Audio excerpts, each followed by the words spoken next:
All right, what's up, you dirtbags? I am so excited for you guys to go on a journey to embark on this beautiful episode number 106. We went a little different with this one, so I'm very excited to hear what you guys think. We had the man, Jaden Robison, on the show. A lot of you guys follow him on social media. He has been in the trades for about 12 years. He has been in the concrete trade, and he is what I really like about him. He's big on fitness, he's big on his family, and he absolutely loves the trades. He also hosts his own podcast, as we'll talk a little bit about on the show. That's the Blue Collar Future podcast. And you can visit his website at bluecollarfuture.com. So he has a big heart. He loves technology. And as you'll hear at the end of the episode, we get into a lot of AI discussion, just how it's been being implemented, where it's not even close to being implemented, and so forth. So it's a really, really fun conversation.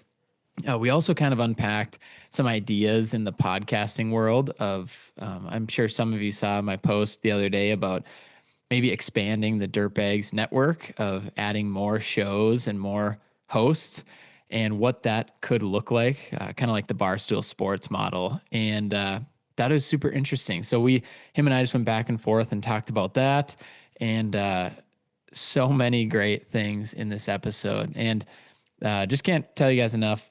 Thank you so much for listening. It makes doing these episodes a ton of fun when I know that you guys get some sort of value out of them. And I appreciate anytime you guys send me a message. Of course, I read every single one of them or reply to everyone. And it means the world. It's really not hard work for me to sit here and interview guests and learn new things, but just really, really appreciate it when you guys reach out to myself, to our sponsors, to our guests, and just show them that, hey, we're listening, we love it, we want to keep it going, and it really does help keep the show going. So, want to give you guys also another massive, massive update. You've heard me talk about it a few times on the show. We had our big phaser fundraiser. This would have been last week on October 30th.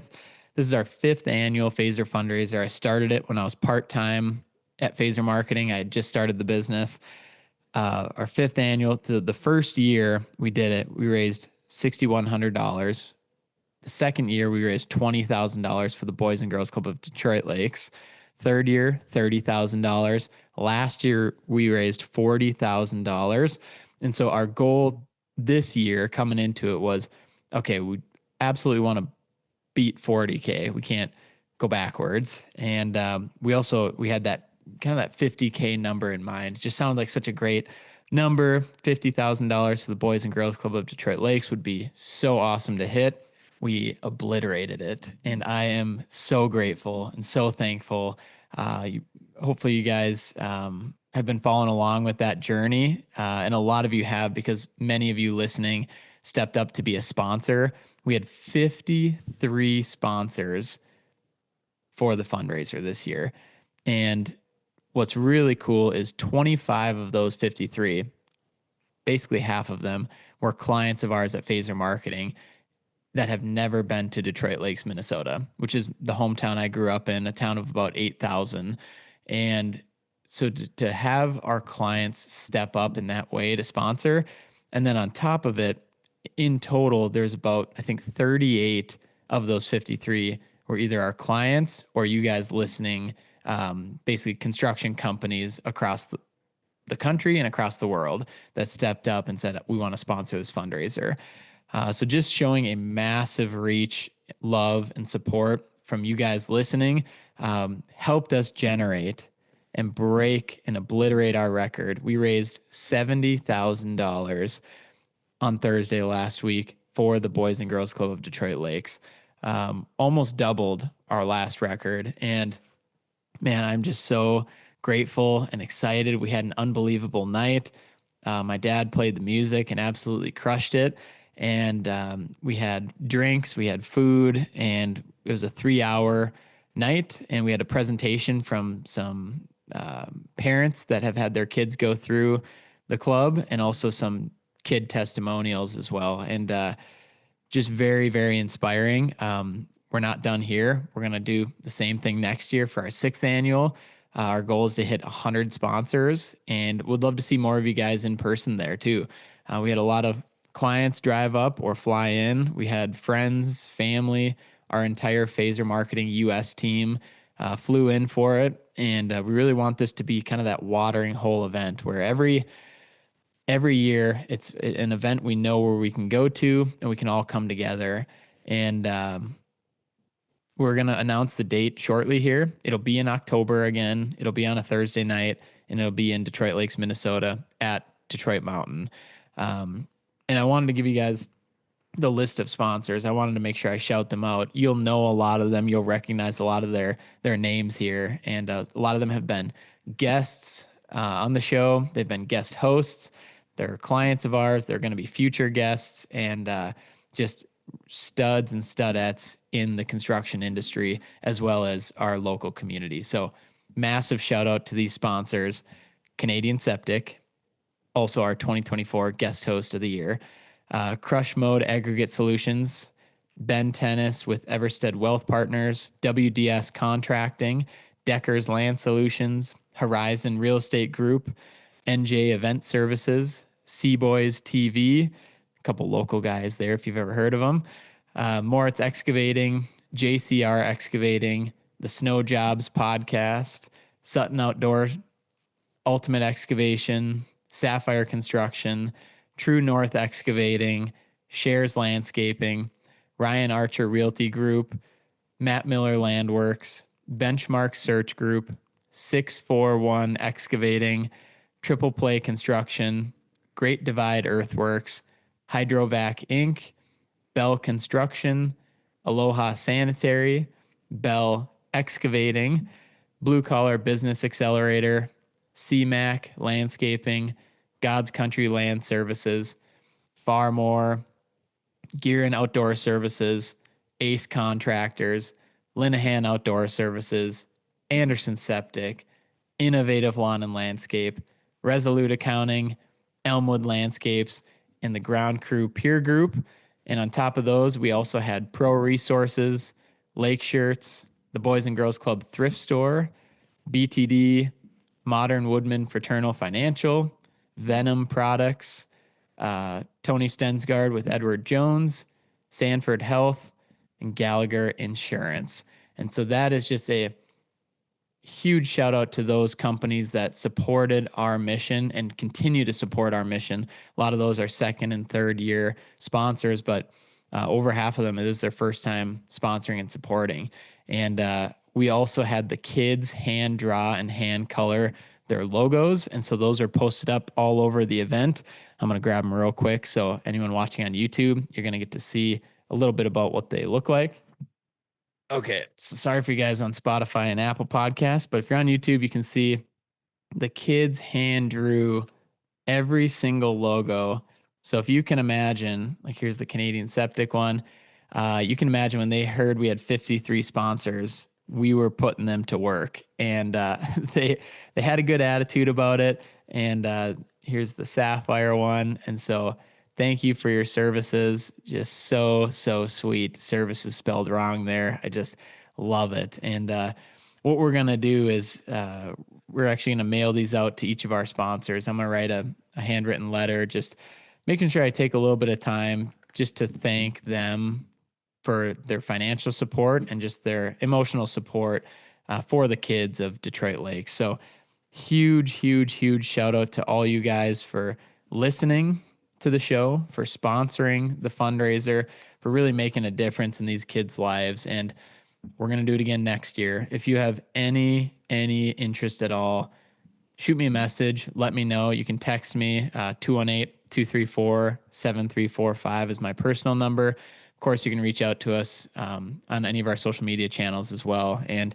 we'd love to start building a list already of sponsors. And we'll likely have that bronze sponsorship at about that, we'll dial it in here, but that 500 to 750 mark, and really start fundraising from there. So super excited to have you guys involved. Thank you again. Thank you for listening to the show. Wanted to make sure I gave you guys that update. heading to Dirt World Summit. Actually, by the time this episode comes out, I would have just gotten back. So hoping it all went well. I'm sure it did, and hoping I get to see some of you guys there. Without further ado, let's dive into episode number 106. You'll see I got my new Sledgehammer gear. We got a bunch of gear from Will and Dr. Wickham at Sledgehammer. Gonna do some giveaways here on the next couple episodes, so keep your ears peeled for that. I'll show you guys what we got. They did not disappoint. They gave us a ton of merch, a ton of gear, a lot of sweet hats there, some winter hats, a lot of t-shirts. So excited to do some giveaways there and get you guys suited and booted and ready to go. So huge thank you to Sledgehammer. You'll hear our ad read in the episode here, as well as Eljen and of course Charlie Huff. And we might toss in a Phaser Marketing ad read as well. So appreciate you guys a ton. You guys are the best. Thank you for listening. I know I've been talking your ear off, so I'm going to talk it off for another hour here with this unbelievable episode with Jaden Robison, episode number 106. Let's dive into it. Brandon, if you could please cue the music. Let's have a great day. Let's have a great episode. Thank you guys for everything. Let's go.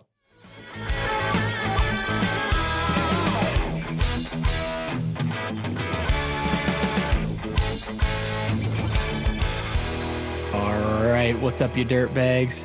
This is your host, Luke Eggebraaten, host of the Dirtbags podcast. It is so great to be back in studio with you guys. Feels like I've been out for way too long, even though I know we had our episode with the man, Mr. Montana, come out, number 105. Thank you guys for the response on that one. That was our longest episode we've ever done, 2 hours and 5 minutes. Pirates of the Caribbean length podcast episode there.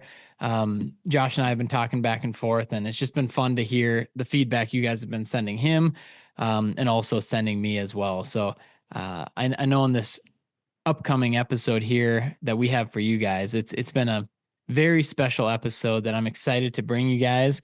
When we're looking at episode 106, we do our best to plan these out ahead of time.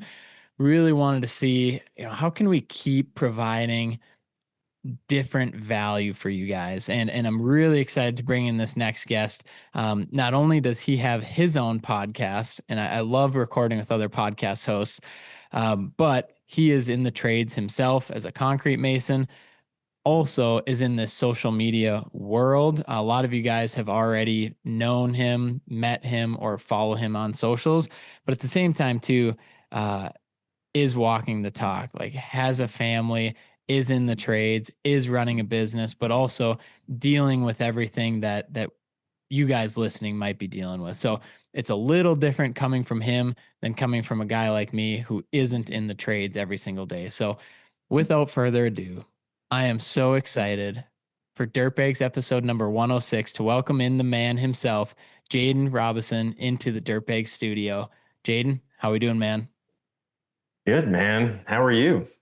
Doing really, really good. It's so good to be back in Arizona. I know you're out in Utah.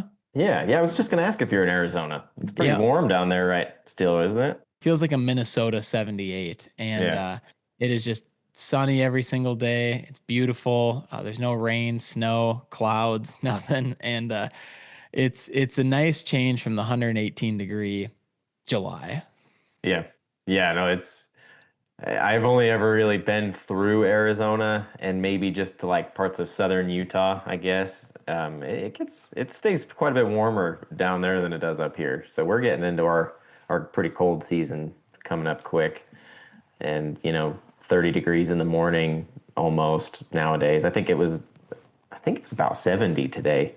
But yeah, you guys will get the frost and then that white stuff flying. Yeah.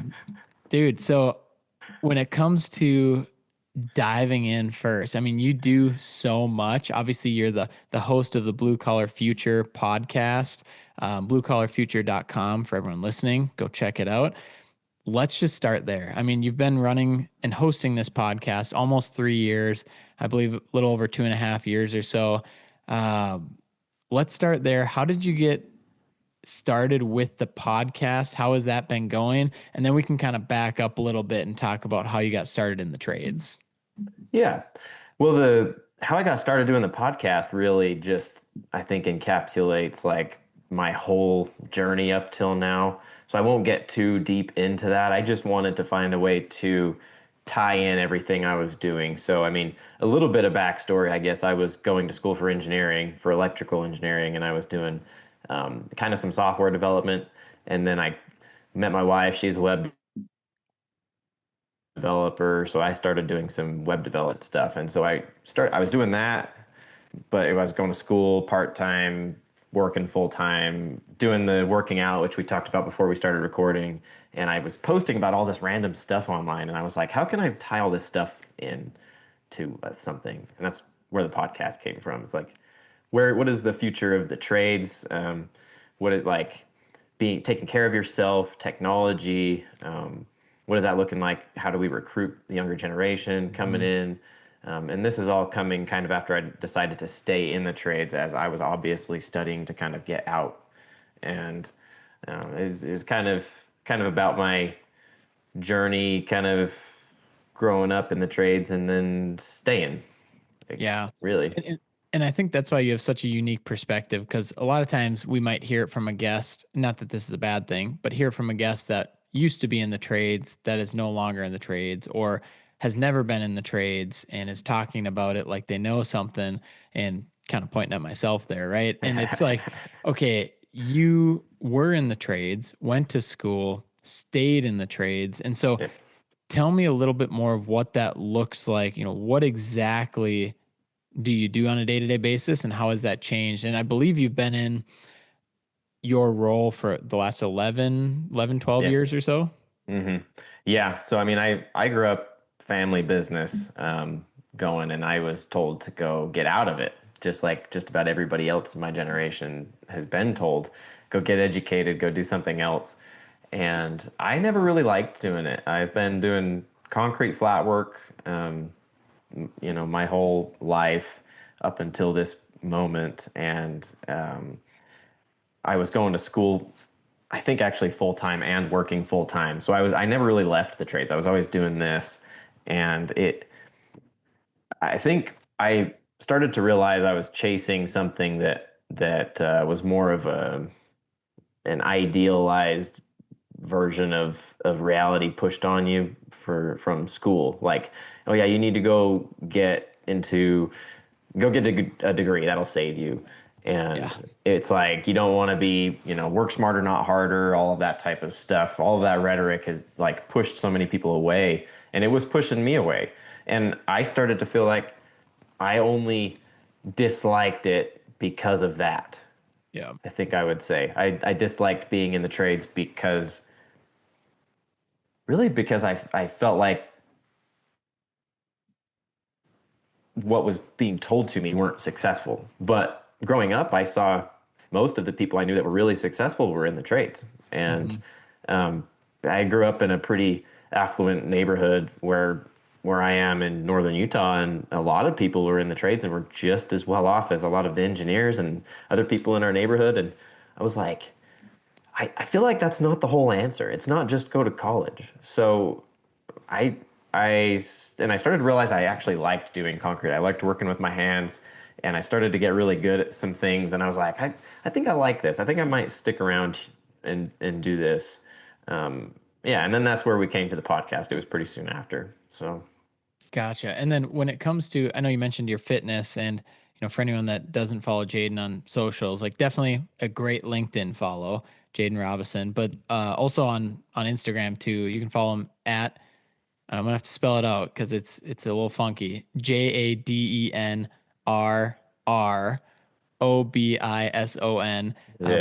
But yes. you really talk a lot about yeah, your fitness within the trades as well. And I thought that was super interesting. Had you always put yourself first, and not that you always do, but before you were in the trades doing concrete flat work, had you been working out as well, or did that come after? That came after. So when I graduated high school, I just went straight to working full time, and I kind of had a period where before I started going to the university here, where I was just working, and I fell into the same old trap that most people fall into in the trades nowadays, rolling out of bed and just rushing to work and stopping at the gas station and getting your donut and energy drink or whatever for the day. Roller dogs. I love those Roller things. roller dogs, yeah. And gas station food, fast food during the day. And I just realized I started to feel like crap. And I didn't like it. And I started losing weight actually over the winter, surprisingly. And um, I, I was like, I got to do something different. And so when I started working out, you would not believe the amount of people that were telling me I wouldn't be able to work out in the trades and that I was going to break myself down and I wasn't going to be able to keep up with it and doing all that. And I was like, I'm just trying to do something good for myself. And after the first couple weeks, I started to realize how much better I felt. And after hearing all of that from everybody, I'm like, you guys are so full of crap. Like, you have no idea. I'm just going to keep doing this. And Mm. that's really where it came around to. It's like, there's a lot of people in the trades that don't do any sort of taking care of themselves in the realm of physical activity outside of work. I mean, it's like go to work, don't even stretch or anything or get ready for the day, and then go home and lay on the couch or something. I mean, it's like a lot of people nowadays are very unintentional with the way that they are working Hmm. and living. And then it also translates to the diet side, which is probably even more important, where I mean, it's a lot of people. It's all of the cigarettes and all of that, and 6 or 12 pack of beer at night, and garbage food all day, and then they wonder why they don't feel good, and then they blame it on the work, and which is Mm. what's happened a lot. It's a lot of people just it's all these compounding habits that add on to the physical labor because it is hard on you, but it's not as hard as the habits are making it to be, as these poor habits are just degrading your body and breaking you down faster. I was just going to ask that because when you mentioned that as you worked out, people mentioned you couldn't work out and do the Yeah. work, and to Yeah. me, my mind straight goes to wouldn't it make it a little bit easier if you were stronger and more capable to do the Yeah. concrete flat Yeah. work? And I guess I maybe see where some of those people are coming from, but I feel like it would make it a little bit more enjoyable or a little bit easier if you were in shape, Yeah.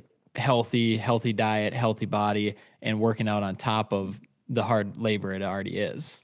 Yeah, well, I mean, if you think about it, when the consensus behind working out that most people feel is that they feel better after they work out. You almost never feel worse. You might be like, "Oh man, I'm so sore," but it's always a better feeling than before you do it. And it's the same if you're in the trades. It's the same phenomenon, and it's an energy giver rather than an energy taker.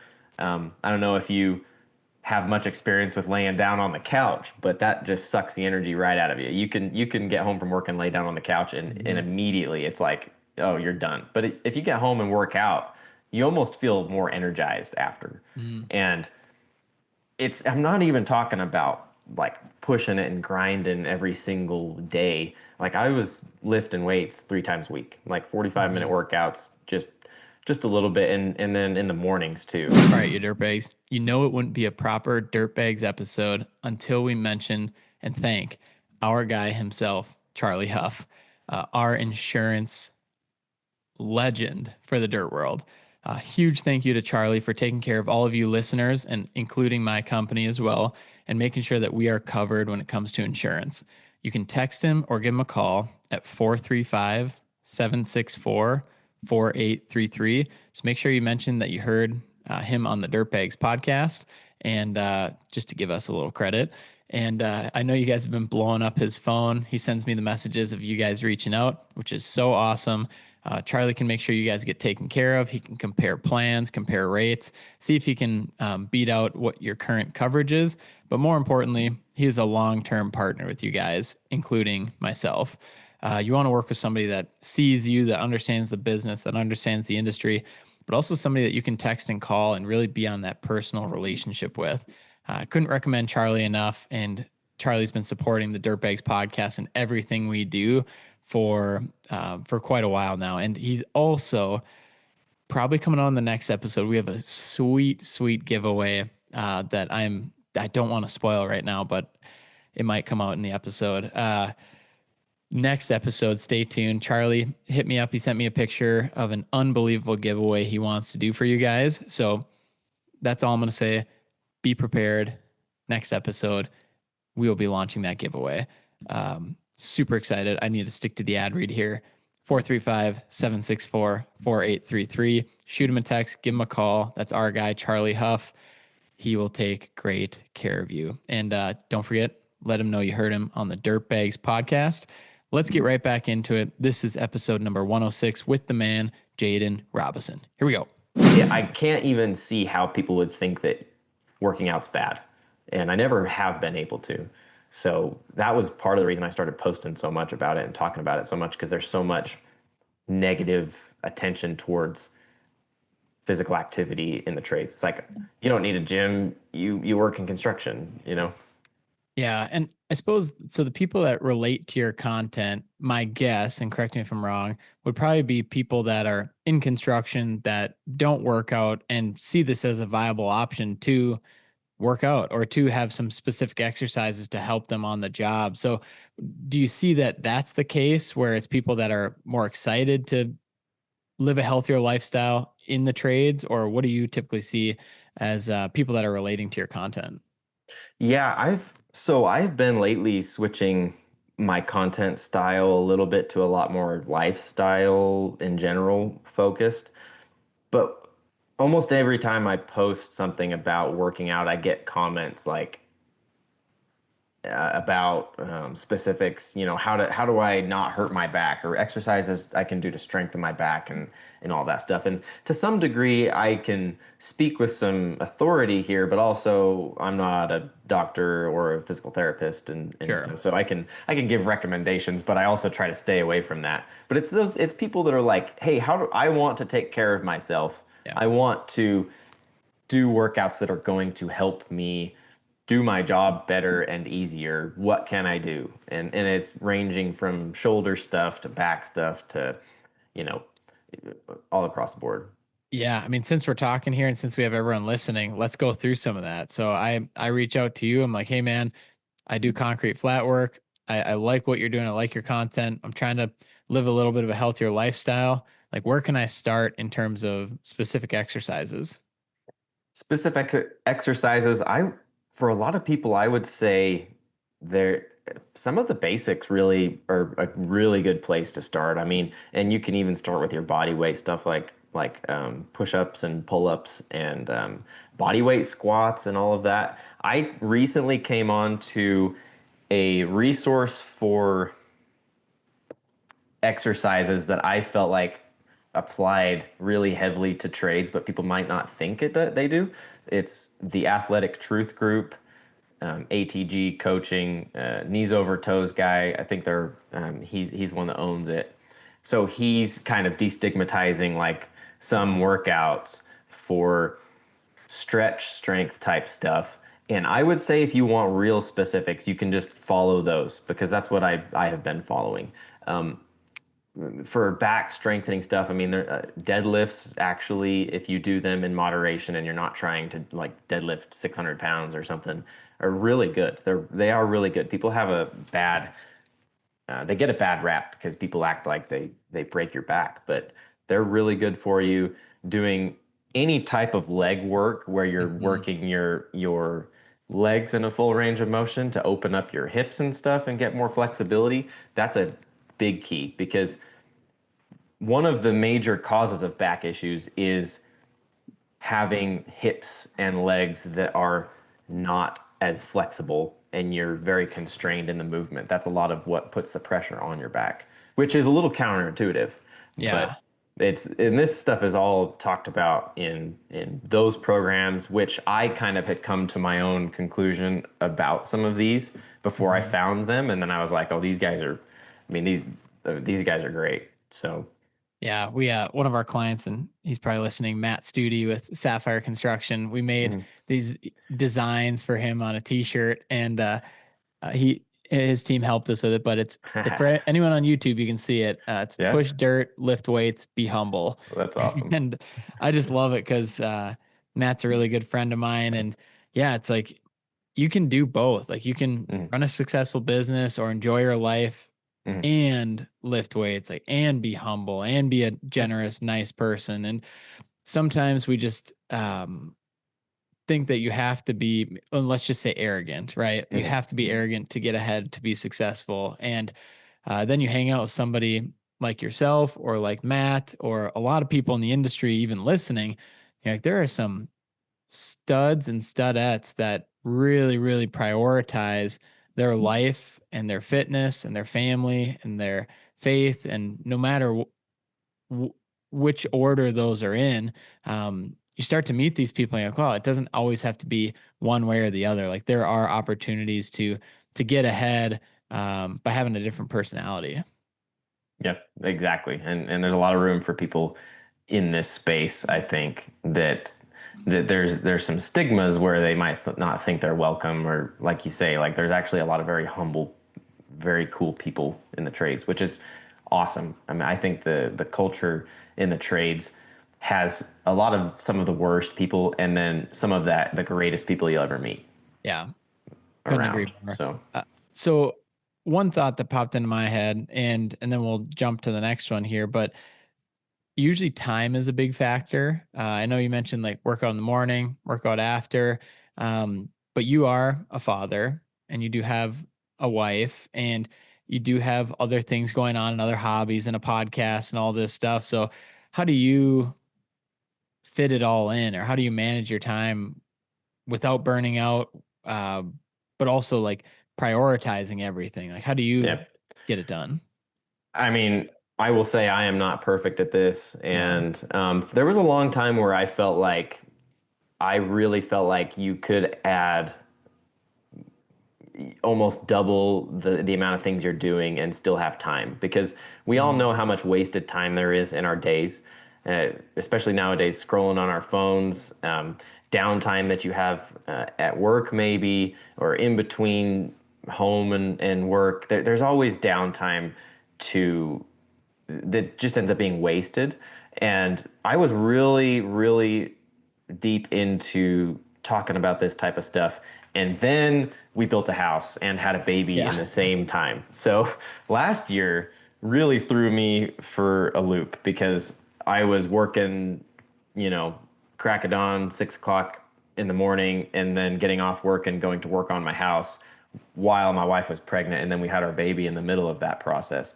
I did find time to work out still. And all I can tell you about that is that when something is important to you and you have a why behind what you're doing, it becomes really easy to prioritize it. I think focusing on why you want to do something is more important than the thing itself, because you might be like, oh, I want to work out. And then it's like, well, okay, what do you want to work out for?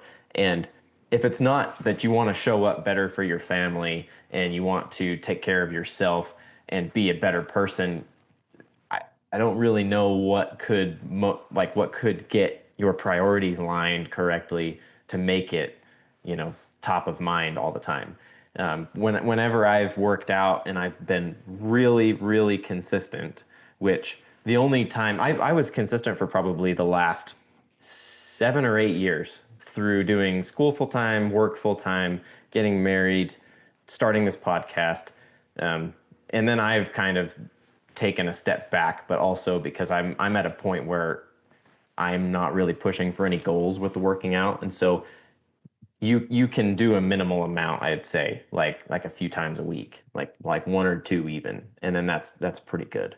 Whenever I've been pushing and keeping myself aligned, it's because I have a goal and a why behind what I'm doing.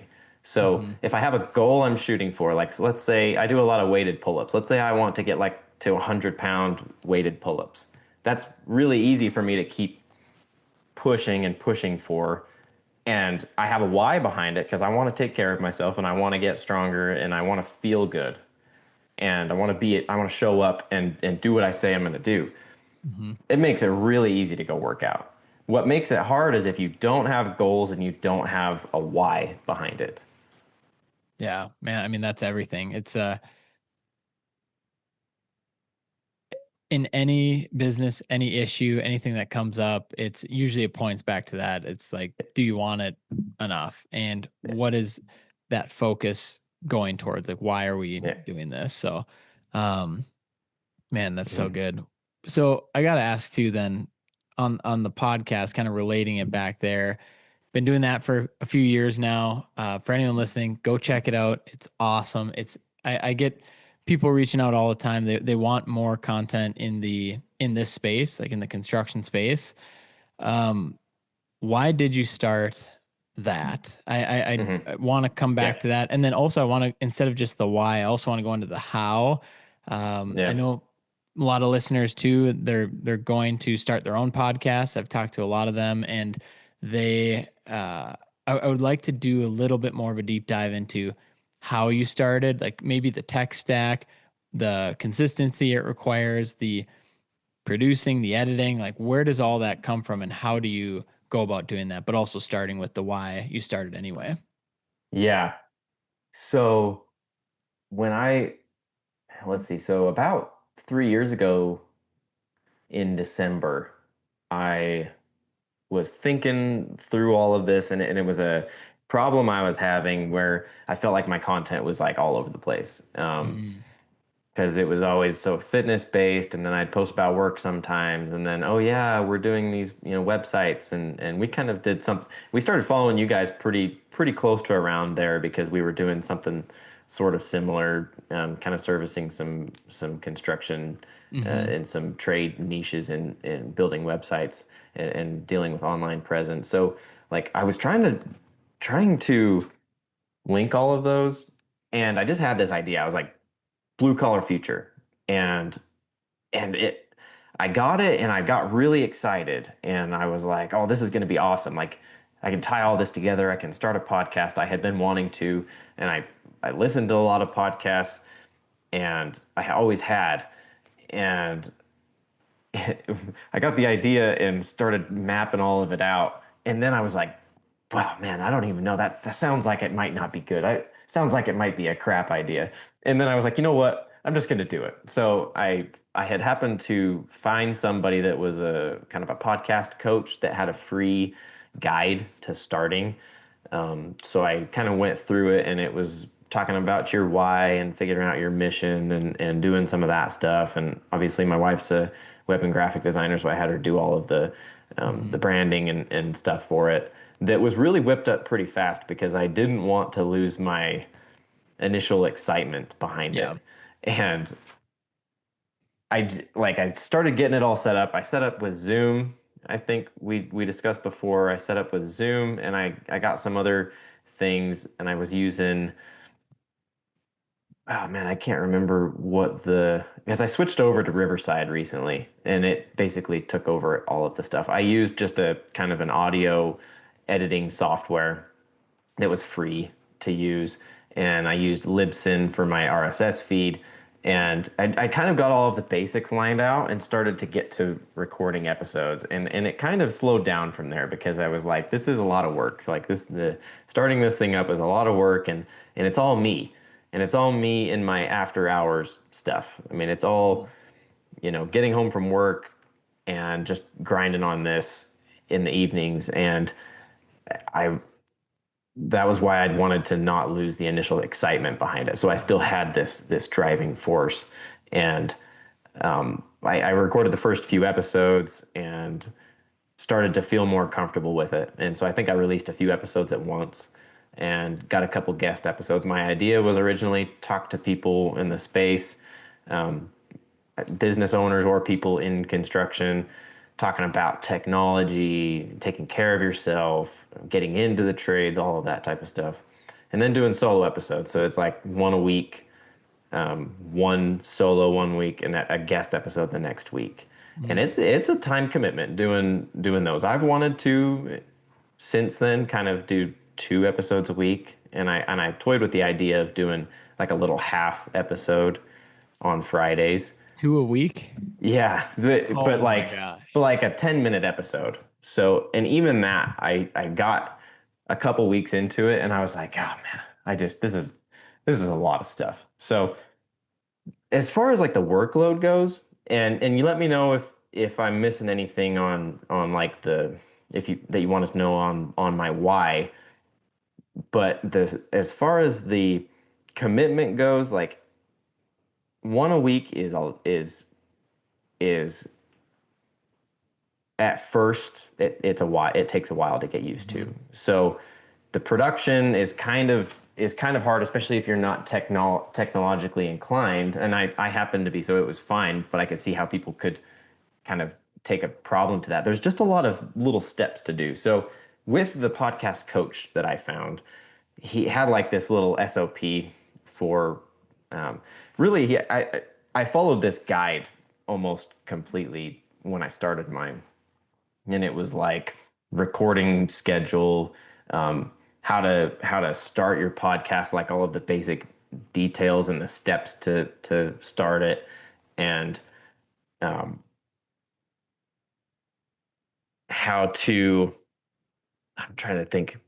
All right, you dirtbags, a quick interruption on this huge episode, and huge thank you to Jaden Robison for diving in here. I absolutely love it. We need to give thanks to our team, our sponsors, Eljen. And you've heard me talk about them before. Eljen Corporation, they are here for the long haul with the Dirtbags podcast. And this episode is brought to you by Eljen. For over 4 decades, Eljen has been leading the charge in innovative, reliable, and engineer friendly septic solutions. Their signature GSF system is NSF 40 certified, ASTM tested, and designed to thrive in even the most unpredictable soil conditions. With its multi-stage filtration process, smaller footprint, and lower maintenance, it's become the trusted go-to for contractors like you listening who want performance you can count on. My favorite part about Elgin is what they do for the veterans of this beautiful country. They have a strong desire to help bridge the gap when veterans come back from being deployed to integrate them back into civilian life. Their entire tech team is built of veterans. You heard our guy, Drew Nikolai from Elgin, I believe it was episode number 94, the 4th of July special, dive deeper into it of what they do to try and help the veterans of this country. So at the very least, if you're not going to use their products, that's totally okay. Give them a follow, support them in what they're doing for our veterans and also for the construction and especially the septic industry. You can give them a follow at Elgin Corporation or check out their website, elgin.com. Shoot them a message, let them know you heard me talk about them on the Dirtbags podcast. Mean a lot to me, means a lot to them. What they do for the people of this country, but also for the industry has been massive. So huge thank you to Elgin for sponsoring this episode, number 106 with Jaden Robison. That's all I got for you guys on Elgin. They are absolutely incredible. Go shoot them a follow. Let's get back into the episode and let's keep having a great, great day. Here we go. It's been a minute, but basically, I followed it step by step, SOP, like production release schedule type stuff. Mm-hmm. Like, okay, you recorded your episode, take it from here, take it to your editing software. And once you do that, it needs to go into your RSS feed and you need to make social posts and all that stuff. It just feels really overwhelming if you look at how Mm-hmm. much work there is right up front. When you start breaking it down step by step, it gets a little bit easier. And at first, I would say it was like, aside from the recording, it was probably a couple hours a week. And then it ranges from there on because I started to get better, but then, and it started to become more faster and more efficient. But then I started adding more on and Yeah. doing more like social posts and clipping up more for YouTube. Like recently, I've been doing 5 minute segments from my episodes and posting them to YouTube. And so it's like I a few hours a week is what I kind of allocate for one episode, essentially. So that's Yeah. kind of a long-winded way to say like it's a couple hours a week, I think, for an episode to do. Yeah. And I'd say that's pretty intense too. And we, as a lot of people know listening, we started out as one a month for the dirt Mhm. bags, and it was Luke and I. And It's a lot. It's a lot to do, really. yeah, and one a month was doable, but we knew we didn't want to miss any. So we're like, let's start there. If we want to ramp it up, we can. Mhm. Eventually, we ramped it up to 2 a month, which is where we're currently at. And then, kind of our structure too is we do bonus episodes, so we can always do more. But no matter Yeah. what, every 2 Fridays, there'll be an episode. So people can know that, they can look forward to, if they like the show, look forward to that episode. But bonus episodes, the nice thing is, as you know about Apple Podcasts and Spotify, is when you get followers, it notifies them when an episode drops. So if you Hmm. drop one out of the blue, like you'll still get great listens on it. And Hmm. that strategy is, the days of just having an episode there and somebody searching it and finding it is the main strategy is building up your follower and subscriber base so that anytime you do drop an episode, they get that push notification and they listen to it right then Yeah. and there. But yeah, man, the reason I asked too is because I think there's a lot of different ways to do it, and the way we started was like I've still never edited a podcast. Hmm. Brandon, he's our producer. He's been producing it for since we started in February 2022 with Aaron Witt as our first guest, and then and then now for the last 2 years we've had Keegan do our Hmm. podcasting clips and like clip it up and everything. So Hmm. I think there's definitely different ways you can do it. I think it's just what if anyone wants to start a podcast is what Yeah. excites you. And for me, I Yeah. was super excited about the content and the recording piece, Hmm. and I was definitely not excited about the editing and the producing and the clips. Which is what I think most people are. Like Yeah. that's totally me. And I started off with a producer as well. I paid somebody to produce my audio, which helped because then I didn't have to figure it out. And I think I did that for the first not even year, maybe 8 or 10 months, and Hmm. maybe it was a little over a year. And I started doing it myself just because I wanted to save the money. But the thing is there's so many little things to do that I almost feel like if I was hiring it out here and there that to someone who's actually professional at it, Hmm. that it would have been better overall for the long run. So I think it also depends on what your capacity is and Yeah. your financial capability too. Because if you have the money to start this up, potentially so that it will turn around and make money and you can just Hmm.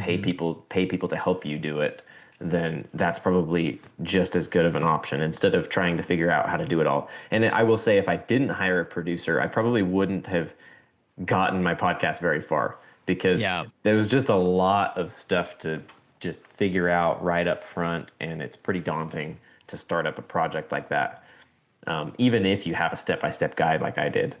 Yeah. It's very rare in the podcasting field, especially like in this industry. Most of them, they come in like shot out of a cannon, which is awesome because we want to see more of that. And then Hmm. uh, a lot of times after the first year, you like, I haven't heard from these guys in a while. You jump Yeah. on the Spotify, August was the last time they launched an episode. You're like, dang, like another one goes down. And it's the consistency factor that's probably the hardest of, hey, if we're Yeah. going to start this, your best bet is to commit to it for the next 5 years. And in the podcasting world, that's not a long time, but Even 5 years, that's a yeah. long. I mean, it feels like a long time.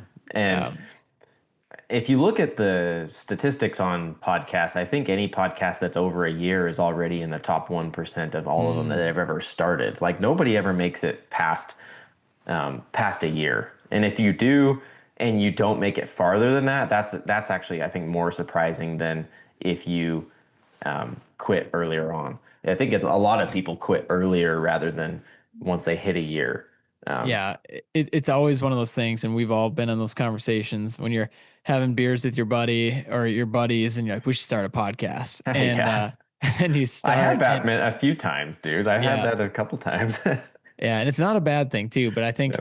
the more we're diving into strategy of this podcast, now that we've been around almost 4 years now, coming up on, we're starting to look at, okay, what does the next step look like for us? And I know a lot of you reached out because we posted about it last week, but kind of toying the idea of the Barstool Sports model of, Barstool Sports is a company that has talent and all these other podcasts, and there's Barstool is like the infrastructure and the rocket fuel for these creators to just create. And I was like, man, that is super interesting. Like, there's Mhm. really not much like that, especially at a small scale. Like, our Yeah. podcasts. And I knew, or I know that a big holdup for people, especially people listening, is I want to start a podcast. I just don't know where to start, or I don't have the time to edit, produce, I don't have the SOP or the guideline or Yeah. the guests lined up or the infrastructure, any of that. And so I threw it out the other day, and you and I were talking a little bit about it, but it'd be super interesting where if somebody, one or two people that are like, yeah, I want to start a podcast, I know I can get the guests, and then the dirt bags like owned the show but gave them full creative control, let them create the show, let them bring on the guests, and then it was basically like we would own the IP, the intellectual property of the show, but then there would be like a revenue share on the ad side of things. So as the Mhm. show grew over the next year or two, as they got ad sponsors, there'd be a rev share with dirtbags, and then this host would get it. And it was interesting because I was like, I wonder if anyone would even be interested in that, because normally they would Mhm. want more of the upside on the show. They would want that. But then a lot of people just want the reps and the notoriety and the brand exposure that you get hosting a podcast, and the freedom to say what you want to say, and the education as well. So to my, I guess, surprise, there's a lot of people interested in that type of structure. And I Yeah. don't know exactly what it'll look like next, but I just thought it was super interesting in the world of podcasting, but specifically with your show and my show, Mhm. podcasting within a very specific niche. Yeah. I saw that and I was like, that's super cool. And it immediately reminded me of the Ramsey Network. I don't know if you ever Yep. listened to Oh the yeah. Ramsey show or anything. Um, I I kind of stick to the Ramsey show, but I've started listening to Front Row Seat with Ken Coleman Hmm. and um, Dr. think John Deloney's got a I great show. yes, I think I've listened to one or two of his episodes, and it's the same. I mean, it's the same thing there. Like they're creators, they're talents on the Ramsey Network or the Ramsey Show, but they have all their Hmm. own shows, and they're all bringing recognition to the Ramsey Network, but they're all got their own little shows over to the side. I'm like. That's pretty cool, you know, and they all actually have similar ads too, and Right. sponsors, and I'm sure they're getting paid for each episode and each sponsor is paying for each different show differently, so it's a pretty cool concept. I think it'd be, but that's like a big scale, that those are all big shows, all of them. Yeah. And So, there's nothing from what I've seen, especially in our industry, mm, like it, where it'd be like on a small scale. And to your point about the mhm, ad sponsors too, Sledgehammer wearing their hat right now, shout out, great hat. Um, it would give them, they would be more excited because our shows are yeah, expanding. And I guess you could kind of look at it too of like investing of, hey, one of these shows could also take off like Call Her mhm, Daddy did for Barstool and become way bigger than the mhm, dirtbags would be. And I guess that would be kind of the goal. But on the flip side, hitting different audiences. And so somebody reached out and they said, hey, I would love to, be one of the hosts of the shows, but also, are you looking for a female host for a different show? And I was like, I think so. Like, I don't know. It's so interesting because then we have like our whole female audience. It could be female or women in construction. It could mhm. be spouses to male entrepreneurs in construction. That would be really cool. There's a lot of women support in construction that would be good to hear from, I think. Yeah. And so that just kind of got the wheels turning. And so Hmm. I guess all that saying, and I wanted to bring it up to you because you and I were talking about it, but also I appreciate the feedback from everyone Hmm. saying they'd either be interested or offering to help out of like, what this looks like. Cause I do think there's something there of like, why not try it Hmm. and kind of de-risking it for us of, making sure we have all the right pieces in place, but also giving our listeners more shows to listen to, and Hmm. but also at the same time being standalone from the Dirtbags, because I would still host the Dirtbags podcast, and Yeah. then our other shows would be totally separate. Yeah, no, that'd be really cool. I think that's an awesome idea. So Yeah. So the one thing is if you got a bunch of people that were interested that wanted to start shows, it'd be kind of hard to gauge whether or not they'd be able to keep up with it. Because even though that's there's a barrier to entry yeah. and you would be lowering the barrier to entry, it's still a fairly large commitment to be consistent to. So like you said, you got to go into it and say, I'm going to do it at least 5 years. Like I went into it saying, I need to do one episode a week for at least a year and then Yeah. evaluate what I'm going to do from there. And I got to a year and I was like, that went by quick. Yeah. And like, I'm just going to keep doing it. Yeah. And another year, and I was like, I think I made it almost 2 years before I ever missed an episode, like missed a week. And then I've missed like one or two since then. Hmm. And it was more about proving to myself I could continue. But that's the Yeah. thing is really hard for people to get past that, even to past a few weeks or a couple months, but let alone to a year mark or past that. So I think it would be interesting, but you may have to vet some people who haven't done it before and be like, look, this is a big commitment. You got to, be consistent and really dedicate to it. Otherwise, Yeah. you'll just have a bunch of people starting shows up and then Yeah. falling off. No, So, and I had a really good conversation with my wife Olivia about that, and she's really good at poking holes and ideas, which I really appreciate.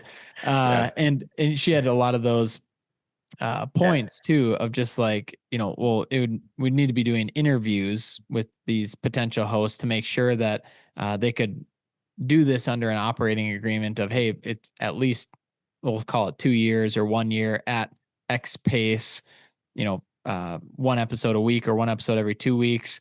And these are our core values. This is what we won't allow you to talk about on the show, but having it be very little to give them creative freedom. So, yeah, for example, like racist remarks, so, things like that are obvious because they're still yeah, under our umbrella.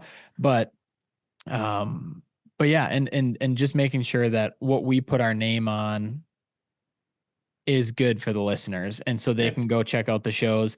We do want quality, and yeah, it's just opening some doors that I didn't expect to open. And it's been interesting talking to you about it too, because I think the future of the blue collar industry, we'll say, is very bright, and I'm excited to work with you to see, what does that look like in the future, as Hmm. people start listening to your show, as people listen to mine, as we get to collaborate on this episode right now. It's just Hmm. it's fun to unpack and talk about. Yeah. Yeah, I think it's great. And social media and podcasting and stuff is really taking a turn for the trades. I talk about this with my co-host quite a bit because we get this question a lot. I actually have 3 or 4 questions in our bank of questions for our Q&A episodes Yeah. about how do we attract young people to construction and stuff. And I'm like, I mean, it's doing this. It's sharing episodes. It's posting on social media, talking about excitement, and Mm. I think it's been working. So I think it's actually a lot of younger kids have been listening to episodes like this one that'll be coming out and Hmm. seeing people on online creating content and realizing that, oh yeah, it's not just a bunch of dirty uneducated Neanderthal type people that are all back broken and stuff. Like people actually like doing what they do in construction, Yeah. and it's not always what the stigma is, basically. Yeah, unfortunately, I think sometimes the stigma still lives, and a lot of Yeah, times it for sure. lives in the schools. And it's you Yeah. go there, you're like, how is this still being talked Dude. about like this? Well, I And remember when I was in school hearing the idea, oh, you probably shouldn't go to college. You should just go work in construction, stuff like that. Like, and I would hear that and be like, my my dad makes way more than you do. What are you talking about? But even at there, it was still permeating my mind. Like, yeah, maybe you're not as successful if you go work in the trades. Maybe you need a college degree, which is what we've been taught for 40 or 50 years that you need it. It's still pretty heavy in the school systems, and you'll never have a high school counselor tell you should go work in construction. Like, yeah, what kind of high school counselor would that be? They probably, they're trying to push you to their favorite college. Where are you going to go to college? What are you going to do? You know? yeah, that's why I think too, as you mentioned, Jaden, is just trying to infiltrate it the way we know how, with social media, with Yeah. basically where do they live, where do they hang out, social media, podcasts, and then at schools, if we can infiltrate the schools. We have our scholarship that is reserved only for people going in the trades. And it's like, yeah, if Cool. you're going to a university, and I went to university, nothing Yeah. wrong with that, but Yeah. it's So did just I. this So, is reserved for somebody going to a 2-year trade school. Here are the trade schools. mm, And so we give it every year, usually to an electrician, a plumber, mm, and anyone going into the trades. And just to start that conversation of like, oh, interesting. mm. This isn't putting on a pedestal a 4-year degree, but putting on a pedestal like, hey, there is a great opportunity here in the trade school. Yeah. Yeah, I mean, me and my co-host have talked about like blue collar career day before. I know he really wants to do that. Like just What is local, that? well, just go into like local high schools or even like tech colleges and stuff, and Mm-hmm. putting on career days. Like you could have different trades come and show what they do. Even like if you like, so he's a brick mason. He could even Mm-hmm. bring demonstrative brick and block and stuff, and show you what they do and how to do it and stuff. I know there's like organizations that actually go around doing that specifically for masonry, Mm-hmm. teaching people how to do that and putting on workshops. But if you could do like a blue collar career day is what we've talked about, and do that in schools Got it. locally, they could also put some interest and put it on the radar for some people that might not realize that you can enjoy what you do and you can build things and create things and still, have a decent life. Yeah, absolutely. And like you mentioned earlier, make great money. It's like, Yeah, hey, yeah. and I've been seeing more and more about this just in some research, but the white collar jobs, like obviously the job market right now for white collar is not great. And then here's everyone, I guess you could say on the blue collar side, like we still have jobs open, like come and work. We're paying very well. And yeah, at some point the pendulum has to swing, I would think, to, Hmm. hey, I can't get a job. I'm not going to get a job. There's these great jobs and career opportunities open. Maybe I should try one of these. And I just think the people that try it sooner rather than later are going to benefit big time from that Yeah, and getting in. Because at some point it's going to shift the other way, I would hope, where there's yeah. too many in the Well, trades. I mean, you probably see it in your business where you probably have a lot of interest in your job applications, I guess, or Yeah. like there's a lot of people I know of that I see on LinkedIn that are looking for work that are in the web and software development Hmm. industry and the marketing industry because they're, layoffs and stuff are pretty tough, and there's plenty of people looking for jobs there, and I feel like there aren't as many job openings doing stuff like Yeah. that as there is. Um, it's complete opposite. It's hard to find guys that want to do blue collar work, especially younger people, I think. All right, you guys, if you haven't noticed, I am wearing the new Sledgehammer hat. And like I mentioned at the beginning of this episode, they have 12 new hats, maybe more, maybe less. I can't remember. I did not count.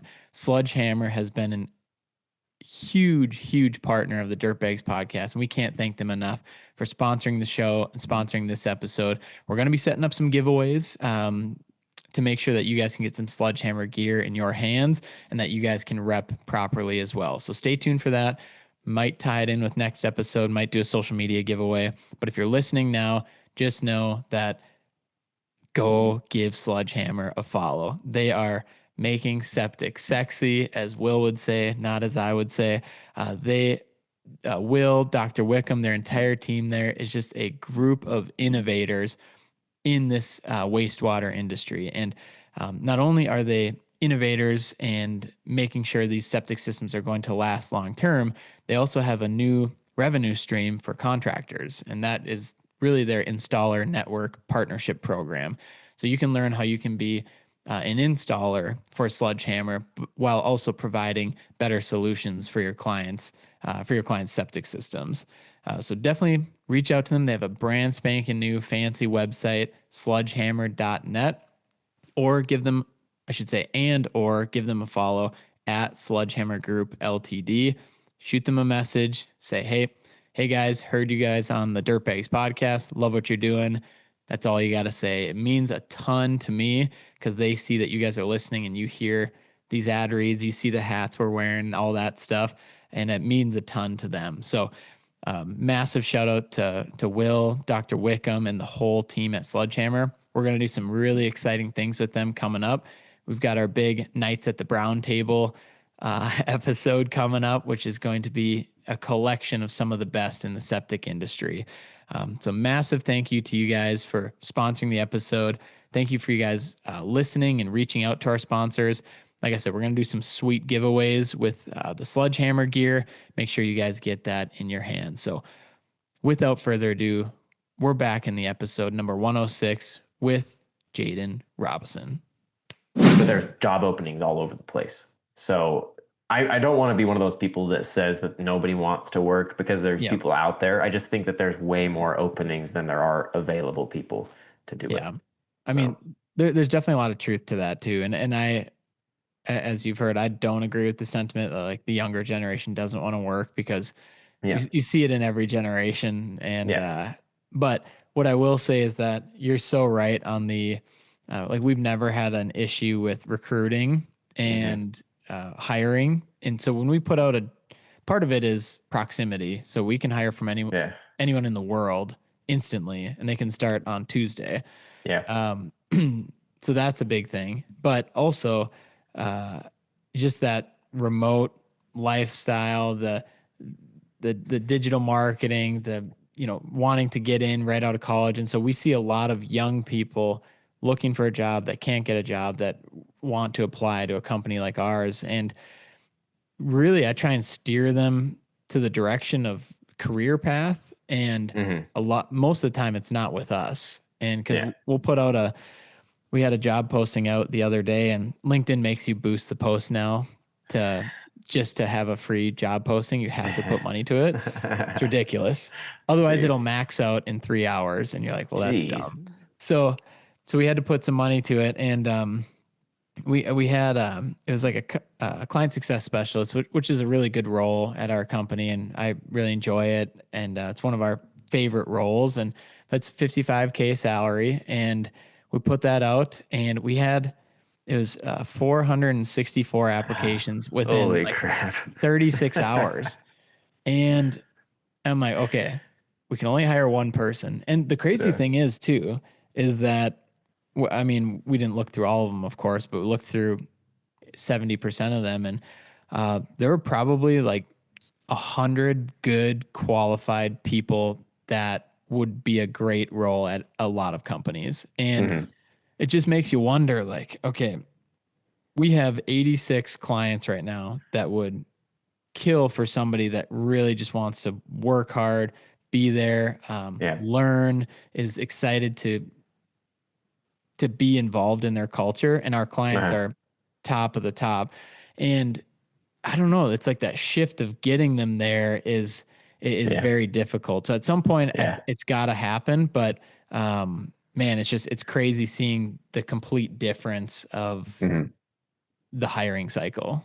Yeah. I mean, there's just I think it just comes down to the fact that in the schools they've been pushed towards, I would say, towards your field, and really like what my wife does and what I Hmm. was pushed to as well. People have been pushed that way for so long. I mean, I could not believe the amount of marketing that was pushing people towards the boot camp I did after I decided I wasn't going to keep going for electrical engineering. I did a web development boot camp, basically like building web applications and stuff. Hmm. I could not believe the amount of marketing they were pushing towards that, and how many people were in that class. I think there was over 100 people in just this little 6 month boot camp thing that we did Wow. through the university, through a different university here. And I've been keeping in touch, or at least seeing on LinkedIn some of the people that I went with, and they've all been finding jobs and stuff. But there's just so many people doing those. And like you said, you can hire anywhere in the world, and there's so many remote positions. But I also think people only want the remote positions Yeah. anymore. People don't want to go into the office anymore. And Yeah. so that's like a double whammy for construction, because you have to be in the office. You can't do remote construction work. Um, Aside from the technology we've been Hmm. seeing lately, remote driving, heavy equipment and stuff, but like even at that, they're going to the office. So there's no remote jobs in construction, and it's what people don't want to do. It's people have been pushed towards everything but it. So I think it's Yeah. it's hard. There's just a big influx of people um, that are, I would don't want to say jobless, but looking for jobs in white collar industries and not Yeah. as much in blue collar industries. Yeah. And you and I both know that the autonomous excavator or the haul truck, or it's maybe for these big companies, but the companies you and I hang out with are 1 to 10 million in revenue, or less than a million, or under 20 million, like somewhere in there. And probably not the best investment right now. And so, yes, I could see it maybe in the future for certain companies, but we're talking like right now, the companies you and I spend the most time with, it's like Yeah. that isn't as applicable. Like we need people here, we need people in the office, Yeah. we need people Working. committed to being here more than 3 months. Yeah. Yeah, exactly. Well, I mean, while we're on the topic of that too, of AI, I guess, I don't think it's replacing jobs anytime soon in blue collar work, because it's going to be really hard to replicate processes that we do Hmm. in construction. I mean, anybody who's been on a construction site for, any amount of time knows how dynamic and changing it is. And if you're doing like a trade that requires a lot of skill and attention to detail, like I would say concrete, it'd be Hmm. really hard to replicate that with some sort of AI, robot or process. Like we would have to totally overhaul the way we do it, which we're seeing in the 3D printed houses. It's like a completely different building process Hmm. that is adapting to technology, but I don't think that's very reasonable for the whole industry, at least not yet. Because, I mean, this is all to say AI is a concern right now for taking people's jobs, and I would say, especially in the marketing industry, a lot of people are like, "Oh, we're gonna have our jobs taken away." That's not gonna happen in construction, like not for quite a long time. I mean, I would be very hard pressed to see it replace what we do without replacing the entire process of how we do it. Yeah, what I will say with AI, especially in construction, because that's an easy one to talk on. Most people think of autonomous robots finishing concrete, right? And it's like it will start with the office and making it Yeah, easier and more which is accurate, happening right now. which is already Yeah, happening and has been happening. It just depends on whether or not you've implemented some of these new tools that are out that can make your jobs easier. And so a lot of it is going to be on the organization side, the scheduling side, the repeatable tasks as we try and eliminate those just to become yeah, more efficient as thought leaders and as leadership in your company as well, and office managers, your sales team. I'm super curious to see what it does on the estimating side, and how um, the estimators will use AI to improve their estimates and to speed those up. yeah. And so I'm excited as that continues to develop to get some of those on the podcast to see what tools are they seeing, what are they using, and how has it helped them improve their estimates. Yeah, I mean, that's perfect to talk about right now because I actually became an ambassador for a company. It's perfect. And it was somebody you just barely went on a podcast with, Cy Kirby. I Cy think Kirby, yeah. he's also an ambassador, and the company's Live Switch. You probably have seen it. Mm-hmm. Um, I actually used it on a project recently because this last week was super busy. We're slammed with work right now because people want to get concrete done before snow. And so we've been working long hours and I've been trying to get my landscaping done because I had a deadline of this Saturday I wanted to get grass in because I'm running out At of. your house? Yes, at my house. So Gotcha. so been working in the evenings trying to get that done after all day. And I had a job that was about 40 minutes away from me that I just couldn't make it to. And I've been trying to get it done, and it's just a little side project. And been trying to get it done and ironed out and can't get the schedules to line up and stuff.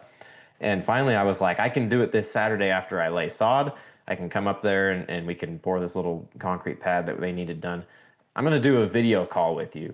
And we went through the thing with Live Switch, and I had him walk me around everywhere and show me what was going on. And I had him run a tape measure on some things, and so I could figure out what I needed to bring up as far as forms go. And then I wrote up a prompt in the AI thing that they have to Mm-hmm. run a report for me to essentially keep track of all the details and stuff. And it basically it kept track of all the details like the location, the length and width of the pad, how many stairs it needed, the amount of concrete I needed, because I told it how to calculate for concrete, Yeah. and like pricing and stuff and all of that. So all of that was done with me talking to him, and it ran the report, Wow. gathered all the information, and it was really detailed and like really, I was surprised. And it was my first go at it, and I was able to save a trip up there to go Mm-hmm. meet with him and go over it. And then I was able to just go straight up there Saturday and do the project and just get it done. Yeah, And and one big yeah, disclaimer with that is you the human, yeah, Jaden are still looking at the report, still looking yeah, at the estimate, still looking exactly. over it to make sure and you're still talking to the person. Hmm. Um, but the time it saved you because you couldn't Oh, make it out there. no, And hours it saved me. So yeah, so that's super interesting. And I just looked it up and I believe this is the same one. It's liveswitch.com for anyone mhm. listening.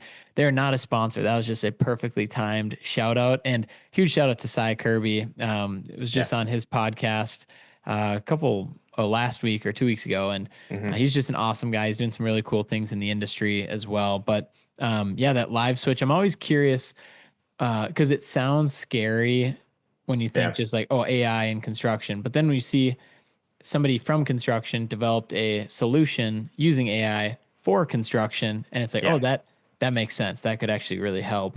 Yeah. And so all that to say, I think it's going to be a lot more of that, like communication, back office. We're using a lot on the marketing side, which has been Yeah. awesome. SOPs, like dialing in your meetings, recaps, all this kind of stuff. I think it's just going to provide more efficiency. But I think we're still a long ways away from autonomous robots completing the work that needs to be done. Yeah. Well, and that's why I always am saying like you've seen the robots throwing up drywall and stuff. Yeah. It's just too it, I've only seen them do very simple things. They lift the drywall up and set it on. I mean, it's like very rudimentary stuff, very, very baseline. There's a lot of things in construction that are too, you're dealing with crappy materials. I mean, say you're a framer, you're Yep. dealing with lumber that's not very good and obviously not very straight anymore. We've got crappy lumber nowadays. You're dealing with concrete, which is an imperfect material, and you never know what's Hmm. going to happen with it. Like there's way too many things that are too dynamic and too detail oriented. I just think it's not going to be able to think on the fly to come up with solutions to problems that are not just like clean cut. And that Yeah. might be me being biased towards the industry, but it just doesn't seem reasonable to have a robot be able to replicate that with the software and AI being able to think for itself and be able to replace the people within anywhere within 10 years. I just don't see it happening because the robot technology is not there, the AI is not there yet, and the accessibility is not there yet for both and all of them together. So it's, I mean, it's a ways away before it happens, which is why I say overhauling the process Hmm. is probably the closest we'll get. 3D printed homes, but those are still flat It's land. Got to build up your whole structure around where the home's going to be to get it to work. I mean, it's not you're not building it up on a mountainside where we are right now um, in Utah yeah. doing that type of stuff. Like it's there's a lot of variables there that I just it's going to take a while to account for them and have an AI that can act like a human too. Because right now it's basing off of available information. Hmm. It's not creating and designing things. It's like taking a compilation of information and making um, in, coming up with responses for that stuff. All right, you dirtbags. Last ad read of the episode, and we're going to wrap up properly. Got to give a shout out to our team at Phaser Marketing. This is our Super Bowl. This is our time of year. This is when we are busiest. November and December, if you can imagine, this is when construction companies are looking to into 2026. They're either looking at saving money on taxes right now, and so that becomes a great hire for us of, hey, we can pay phaser, we can pay up front. Let's get them implemented into our team heading into next year. Also, if you're sick and tired of doing the same things you always been doing, having the same issues, and you want to improve on your online presence, getting more leads, getting more applicants for your construction company, that is where you can hire our team. We've got a great phase one program that is perfect for you if you are over 800K in revenue. And those prices are going up officially January 1st. So right now it is a $3,500 startup fee, $1,895 a month. So basically $1,900 a month. We have currently 86 clients in the excavation industry that we work with full time. We know this industry and we can help you. If you want to sign up, our fees are going up January 1st to $3K per month. But the nice thing is, if you sign up before the year end, we lock you in at that $1,895 rate. Please, if you've been thinking about it, if you've listened to the show, if you love what we're doing at Phaser and for our clients, please at least shoot me a text. Would love to get on a call with you. Our onboarding slots are filling up. We only have, I think November's completely filled up already, and we have December, but we will squeeze you in. We'll do our best. Shoot me a text, 218-234-7345. I'll get you connected with Joe, who does all of our business development and sales at Phaser, and I can also jump in and help out as well. So very excited. We have some amazing new clients coming on board for 2026. And we want to make sure that you don't miss out either. And for quick math, it's a $13,000 increase in our fees and getting the same team. So we're just behind on increasing our fees. And you get the whole entire team. We have 21 full-time team members and a roadmap for success for your construction company. So shoot me a text, let me know, shoot us a DM. But right now, 218-234-7345. Get you connected with Joe, and we'll make sure we can get you in before the year end. Save some money, put some money to save some money on taxes for this year, but also get your company set up for the future online. So would love to work with you guys. If not, I appreciate you guys a ton for listening to the show. It means the world, and we can maybe work together in the future. So that is the last ad read of this episode. Let's wrap up with the man, Jaden Robison, episode number 106. And don't miss his book recommendations. He has got some unbelievable ones. Let's get back to it. Yeah, no, and one of my favorite things to use it for is strategy in making Yeah. decisions. And it's one of the best things, in my opinion, that you can, along with your leadership team, but bounce ideas off of, and you can Hmm. get answers a lot quicker. And most people, if they just sign into Chat GPT and they try it once, it's going to give a whole different answer than what mine would give because of what I've already told it and the whole Yeah. story and what it knows about my business, my way of thinking, the way we do things. Even to a degree, I give it a lot of our numbers. I give it everything besides financial data that I don't want it to have, like social Yeah. security, Yeah. EIN, things like that. But to me, I want it to know my margins. I want it to know our team's costs, our team names, our team member names, their roles, help me build out an org chart, all of that stuff. So it's really great for strategy. And Hmm. as we all know, like you need that in construction, you need that in Yeah. as a marketing agency in any business you're in. And I just had a great conversation with a college student. He's a sophomore at MSU where I graduated, and he's like, "Man, what would be the number one thing you'd recommend me to do to help me get like a job or an internship coming out of school?" I'm like, "Dude, self self teach or teach yourself AI Hmm. and use YouTube, use the internet, but teach yourself these skills that you know you're going to need coming out because this is one of the very rare times I would say in history where it pays to be young because especially Yeah. them in college, I was just a little bit older where they grew up with phones in their hands from Yeah. who knows, like 12 years old with a smartphone. And Hmm. they know this stuff better than many others. So the more they can teach themselves on how to help solve people's problems, and even better, how to solve businesses problems Yeah. with it, I'm like, that's where you want to be, in my opinion. On top of, like, if we're talking that white collar, I would say Hmm. that's where you'd want to be. But also, you can use that to a specific niche in the blue collar world as well. Like, Yeah. we're doing something very similar. So it's Yeah. Well, I mean, I do the same thing like you mentioned with ChatGPT and strategy. I mhm. do that with my podcast and it Yeah. knows my name and it knows my co-host Jesse's name and the format I usually do. We've got a couple different formats. Like we've got our Q&A stuff and we've got our topic episodes that me and him do. And I've got my own solo episodes. I've got guest episodes.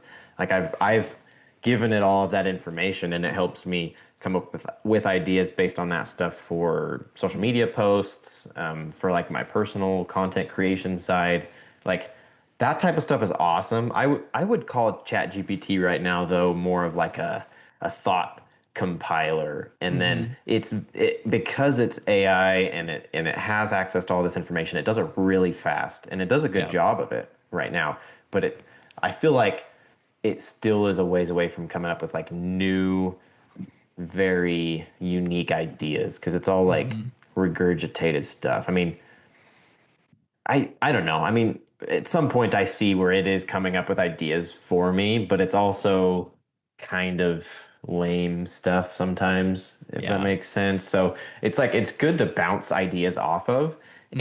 and compile your thoughts together in a succinct way right now. Yeah. But just like what people think it's just like gonna take over the world and be like a human brain. I don't it's not there yet, but yeah, Yeah. it's awesome at this point to Yeah. use It's for that stuff. definitely not there yet. And yeah, just using it as a tool to help with Yeah. efficiency and with productivity Yeah. is, what we should all be looking at utilizing it for. Hmm. For sure. Dude, so a couple other things we got. I know you're a big reader, and Yeah. one of our favorite things to do in our episodes, kind of as we near the end, is our book recommendations. So, you, like I mentioned, love reading. What would you say is your main topic of books? Is it these self-help business books, or what do you like to read? Yeah, I used to like kind of um fiction books and stuff, but I haven't read any of them for a long time. I just like reading in general. Like I've wanted to take on reading Lord of the Rings and stuff like that. Is Damn. very interesting, but then again, that's a big time commitment, and Yeah. I don't have that anymore. I never read them as a younger adult, so um, I would say self-help type books, leadership books, and all of that type of stuff. Man, so for our listeners that have stuck through this episode and just listened to the end, what kind of recommendations would you have for them that you've really really liked? Well, this is a pretty common one, but The Seven Habits of Highly Effective People is a really good book. And I think I heard that recommended to me probably five or six or seven times before I ever Yeah. decided to read it. And because so many people love it and it's been around a long time. And it really is awesome. It's a really good book. And if you follow along and actually stop and do the activities it has you do, Hmm. it is life changing. Mm. I have been taking my time through it because it's more of like I almost feel like it's a workbook rather than just a Yeah. something you just read. And I always feel bad if there's books like that I go through and read and I'm not doing the exercises and activities for it. So I've been taking my time on that one. And right now I'm reading Today Matters by John C. Maxwell. So John Maxwell, an all-time big, classic. awesome. Everything by John Maxwell is good. Yeah, and I mean, he was just on a podcast the other day where he was saying, you're only as good as your last book. So I mean, Hmm. that's his mindset is is how good is this book? Is this my best book yet? Because I'm only as Wow. good as my last book, and he's got a bunch. I have a couple from him. I haven't really read too many, but I'm Hmm. in just starting in one like this morning. Today Matters. It's a Today good one. matters. It's a good Mark it one. down. I'm only a couple chapters in, so I can't give a full review yet, but I think it kind of goes well with our conversation at the end here. But the AI driven leader, It's by Oh, Jeff Woods, and it's the Jeff oh, that's spelled Geoff, so Geoff. oh. But dude, it's awesome, and Yeah, I think it breaks down because when you think of a book written on AI, it has to be written in a way that doesn't age in 2 days. So yeah. it's really more about fundamentals and you as a leader in your company and how to attack certain things like AI and the internet and all this stuff. And what I thought was really interesting that I almost forgot until right now is in chapter 2 or whatever of the book, it addresses the AI phenomenon of what we've been talking about, right? And what it how it's going to replace everyone's jobs and all that. And what it said was in 1940 to today, right? 2025. Back in 1940, 6 out of 10 jobs that exist today did not exist in 1940.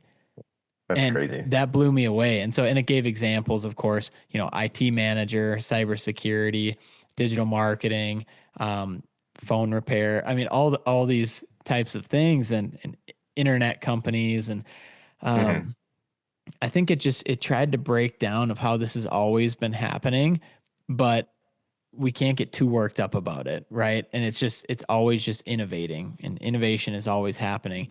But what it shows too is some of the examples of if you don't innovate, like the Blockbuster example with Netflix is a great example, and I think they use it in the book.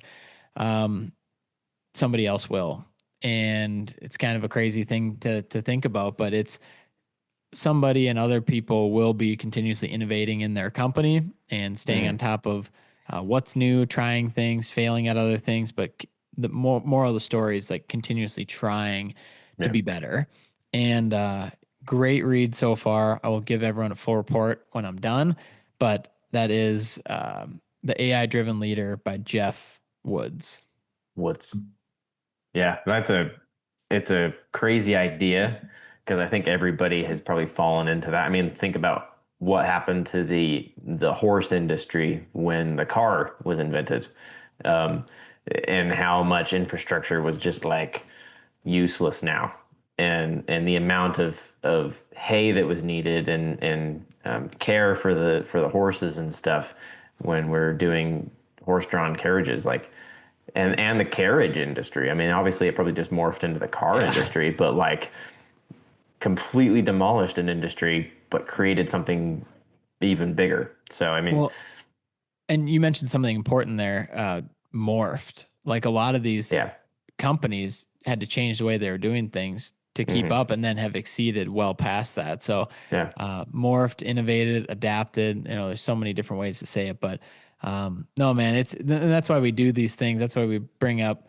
uh, book recommendations so our listeners can stay on top of, kind of what our guests like to read, what I've been reading, and then I also like to get recommendations from them because I'm hmm. not a big reader, but this kind of forces me to try and crank out a book a month at least. And I think I put a recommendation in the questionnaire that was one I didn't mention, which is how to how to fail at almost everything and still win yep, big.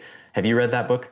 I have not, but I That's a saw it good on book. there and I have it in my cart right now. It's a good book. It's pretty interesting. So I that's another one. It's like this idea of being consistent, I think, is